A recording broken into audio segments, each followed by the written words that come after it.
Hello and welcome. This is Mousegunner, and in celebration of my 2,000th subscriber, I thought I would cover the first game that I ever put up on my channel, and that is Receiver. Now, the main concept of this game, if you're not familiar with it, is that it utilizes realistic firearm mechanics. So if we take a look at the help menu, you can see all the controls here, and these are all controls to manipulate different aspects of the firearm. So if I hold in the T key and hit the R key, I can see if the chamber has anything in it, and we see that it doesn't. All right, and if I let go of the R key and then the T key, we put the slide back forward. Now the next thing I'm going to want to check is the magazine. So I pull out the magazine and I can see that there are only a couple rounds in it. Now I do have one on my belt that looks like it is fully loaded. So what I'm going to do is I'm going to put this magazine back in. I'm going to rack back the slide. That's going to put a round in the chamber, as we can see. And then I'm going to pull out this magazine, put it on my belt. And oh, another thing I should showcase is you can load up the magazines. You have to holster your gun to do so. And as you can see up on the upper left, those are the rounds I have in my inventory that I could load this magazine with. I'm just going to keep those in my inventory, though, for the meantime. And we'll put this back on our belt, put our gun back in our hand, and then we're going to pick up the magazine that's full on my belt and start. Now, this game is procedurally generated. Every time you load in, you could have one of three possible firearms. How many magazines you start with, how much ammunition you start with, is all going to be randomly generated. You may or may not start with a flashlight. And I will point out that certain parts of this game are somewhat dark, so I may have to do some things in post-processing for you guys to be able to see it in the first place, but as far as the world itself, everything is procedurally generated. Now, each individual room is going to be always the same kind of layout, and there are set numbers of rooms that you'll encounter over and over again, but how they're attached to each other is procedurally generated, and what you find in each room is procedurally generated. So with that being said, I'm going to go ahead and put away the help, because I think I am good as far as that's concerned. You can also turn on and off the safety. There's not really a point to doing that, though, in this game. This game is also rather difficult.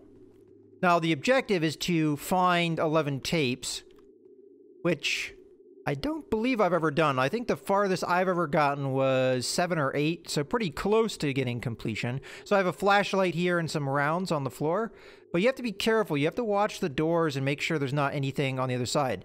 Now, the opponents that you face in this game, this is a pretty simple game. It's pretty cheap. It's been around for a few years, so it's probably on sale, as a matter of fact. But the enemies in this game are robots. You have two types of enemies. One are floating drones, which are pretty challenging to deal with because they move rather fast, and they're small targets that are hard to hit. And then the other ones are stationary turrets that spin, and if they see you, they'll start shooting at you.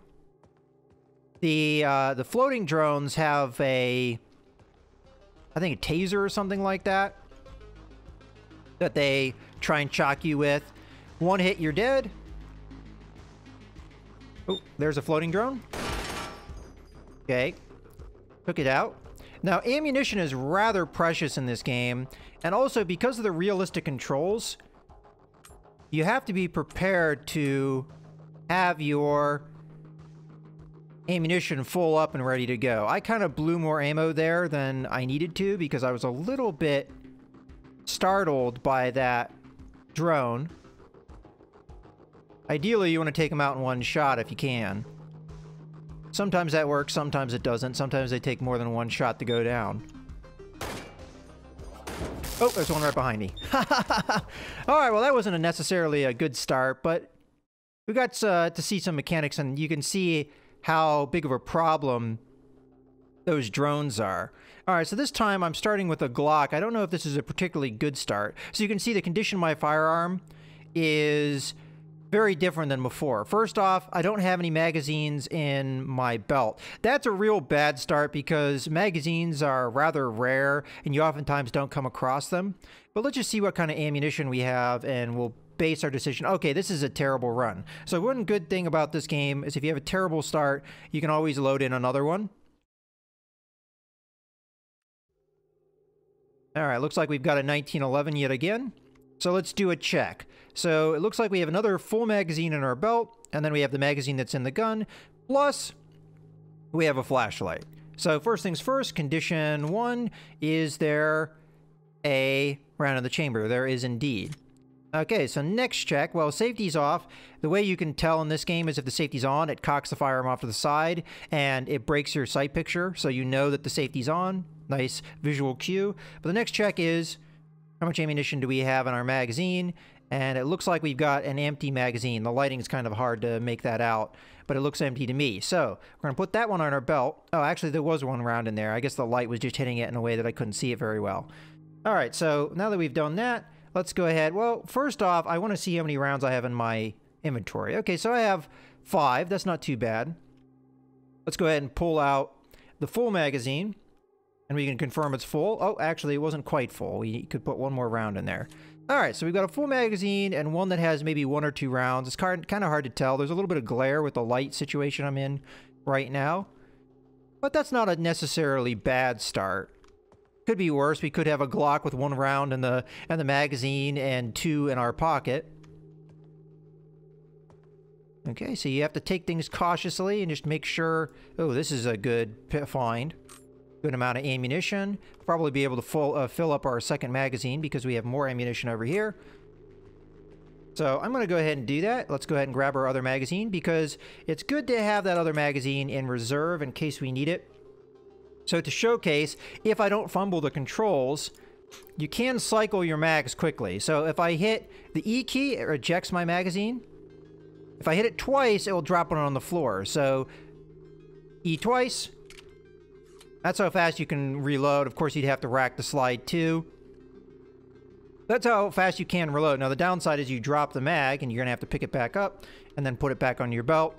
So, in theory, if I hit E twice, I can drop the mag, and then the whatever key that it is on my belt, and the keys for your belt are 1 for the first position, 2 for the second position, and so on. So it would be 1 to pick up this magazine, 1 to put it back in that slot. I could put it in 2 if I wanted to. It's up to me.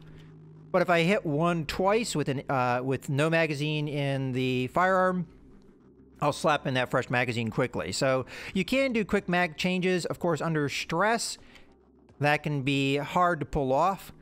And oftentimes I will fumble with the controls in that situation.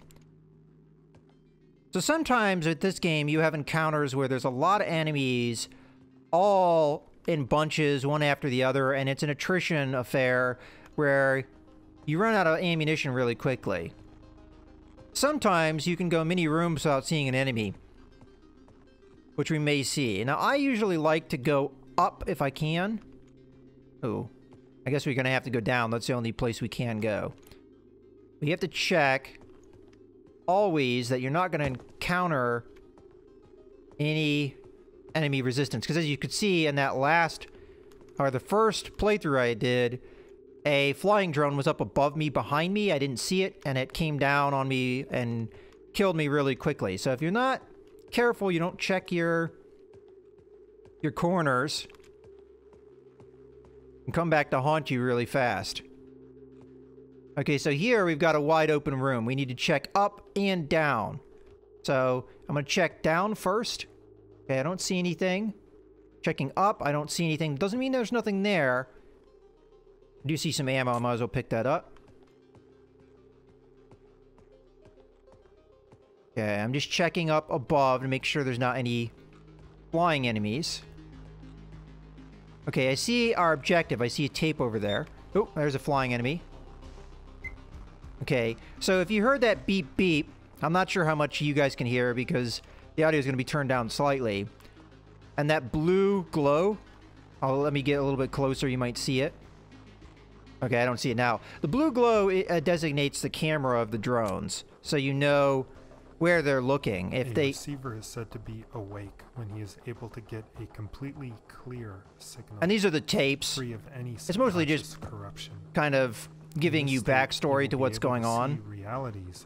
And I'm talking over it because it's not really going to be the focus of this video, but... Although some of the receivers we choose to speak through are... Alright, so there's a turret off in the distance, I see. No human has yet achieved this awakened state.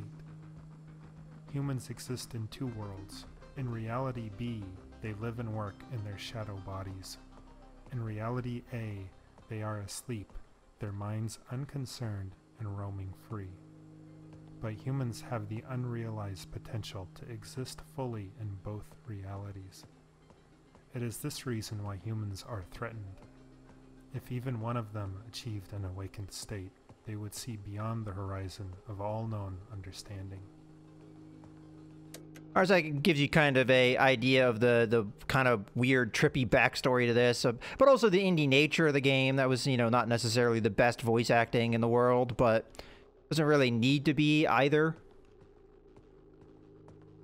Alright, so I am taking the path of least resistance. If you ever do pick up this game, that is kind of the recommended course if you want to survive. Now, I'm kind of in a good position with my ammunition that I can take risks.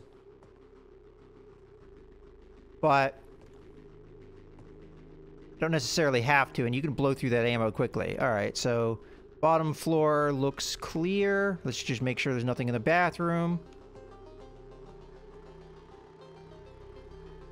Audio clues are a good thing too. I can hear a turret above me turning away, so I know that there's something in that bathroom. At least I'm fairly certain.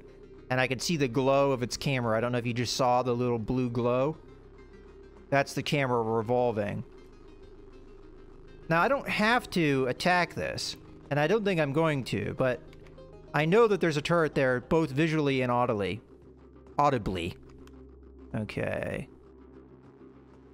There is some optimization issues with this game. I don't know if you could see the stutter there. When you go from one room to another, oftentimes, well, you might encounter a stutter. That also can kill you, too, which is doubly bad, but just kind of the nature of the beast, the way the game was designed or built. I believe this was a kind of game jam project, that it was made in possibly 48 hours or 72 hours. I can't even remember the exact details, but in a very short span of time. So what they were able to pull off in that amount of time, now obviously they've refined it over or after that, but the amount of concept and design that they were able to put into a game that was more or less built in 72 hours is pretty impressive. And there we go with another stutter when we go from one room to another. Oh, so there's an enemy up on that stair. Okay, I can see its camera. Ooh, that was the beep of it seeing me. We're just gonna wait. Ooh, I think I took it out. Okay, it's not shooting, but its camera's seeing me, so I must have taken its gun out. That is something that you can do. Alright, we might as well reload. Now, if I'm wrong, we'll find out when I walk into this room and it kills me. But it should be shooting me now. And there's no reason for me to kill it if I've knocked out its gun. Alright. So far, so good. Oh, there's one right there. Let's get behind this pillar. Okay. Gotta time this. Those are kind of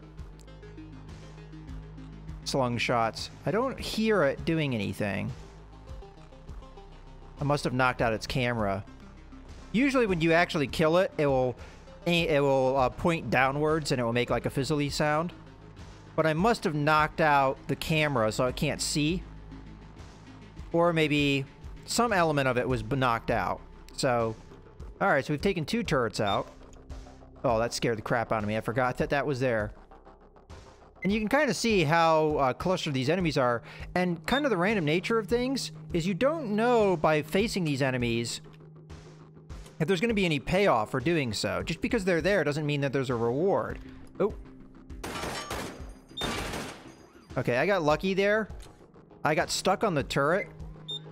And I couldn't move. So it was I mean, I kind of wasted a lot of shots there, but it was good that I was able to kill the turret before it could fire on me, because otherwise that would have been a death. Alright, we do have a couple rounds here, so there's a little bit of a reward. Okay, let's get through here. There might be a turret in here too, so let's just be careful. But if we just think about how many rounds I blew through to get 4 rounds, it's not really paying for itself. Alright, we can see that there's some hovering enemies over this way. So if we continue in that direction, that's what we'll expect to see. Okay. Let's continue. Alright, so from what I'm gathering, if I remember correctly, I'm going to have resistance one way or the other. I don't know if I go in this room, though, if I have a way down. Oop, there's ammunition, though, so it is worth coming in here. I don't think those enemies down there, though, can see me. There's one over there, though. Alright, well, we can't come down here. I could jump down, but that would just kill me, so let's go. Now, an interesting element of this game is the way that you run. You run by quickly tapping, or continuously tapping the W key, so it's WASD moves you. Continuously tapping the W key runs. So it's not something that you really want to do most of the time, because you could run headlong into an enemy that you really don't see. Okay, I don't think we've been this way. So as a result, I don't know if it's clear or not. I'm going to stay up, though, because I think staying up is usually a good key to success. Except now we have a point where we have to come down. Now, this might already be an area I've been in. Then again, it might not be. So I'm just being cautious and looking around. Making sure I have good vision. Ooh, there's some ammunition there on the stair. Oh! That was too close for me to really respond to, unfortunately. Alright, I'm going to keep loading until we get the third firearm choice.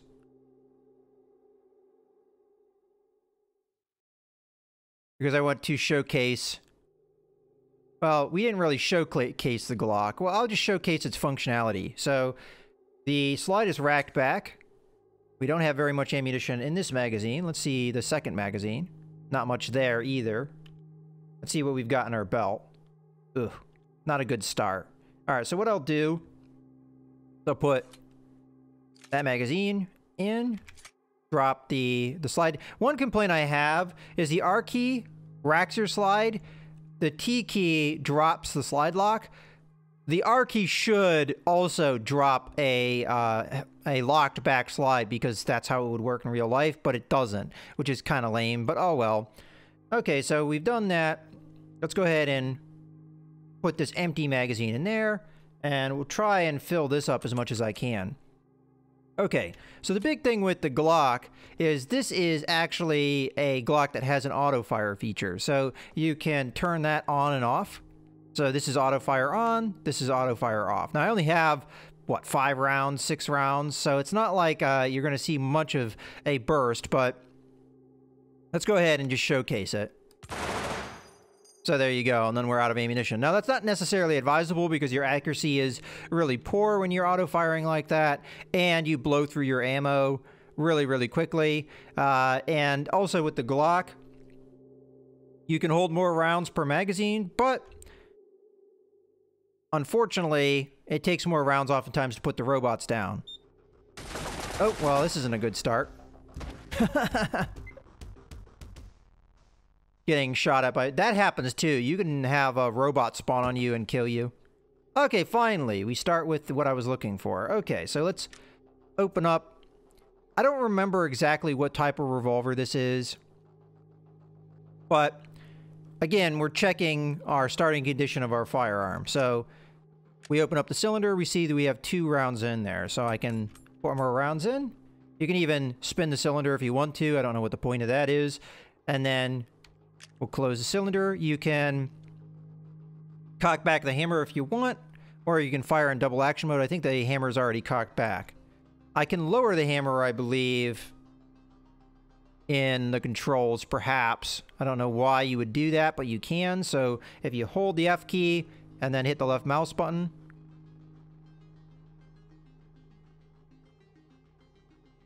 Ah, there you go. That's how that works.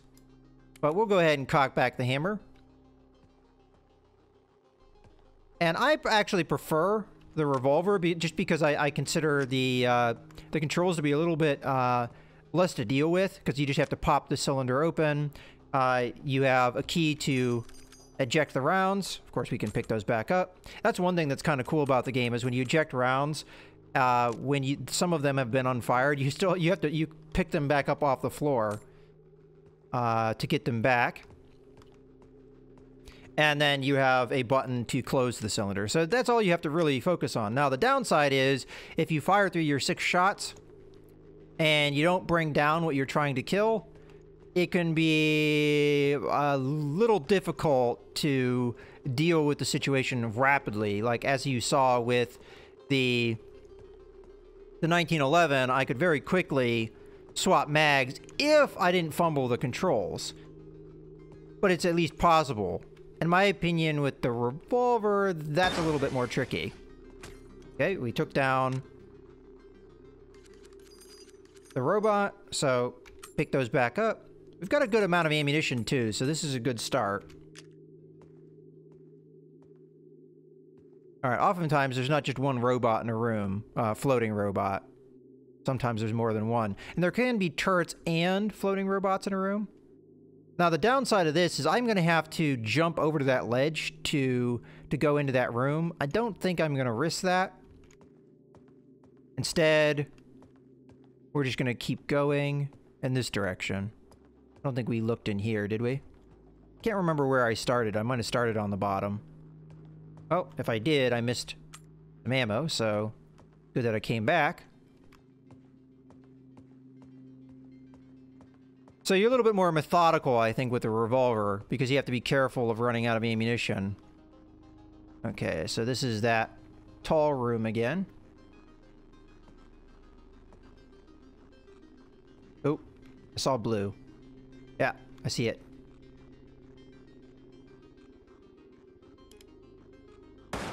Oh, that was a whiff. Okay, that one I shot it, but it didn't go down. There we go. Sometimes they don't go down when you shoot them once. That's why sometimes when you have one of those coming at you, you gotta just pump rounds into it and hope it goes down. Better that you live and save the ammunition. Because you might hit with that first shot and it just keeps coming. Alright, so that's a baddie. I'm not gonna attack it though. Instead, I'm gonna come up the stairs. Gotta be careful though, it might come after me. And there might be more of those turrets in this room too, so gotta keep my eyes open. And coming up these stairs is always a challenge because... Ooh, okay, so we saw the turret there. I'm gonna try and take it out. Okay, so it's looking at me. It's not looking at me. There we go. Quick kill. Okay, that's bad.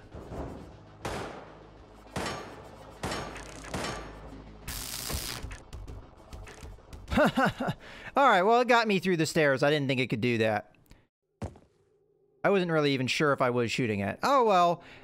I think that's going to be it for this video. I just wanted to showcase Receiver, the first game I ever covered on my channel.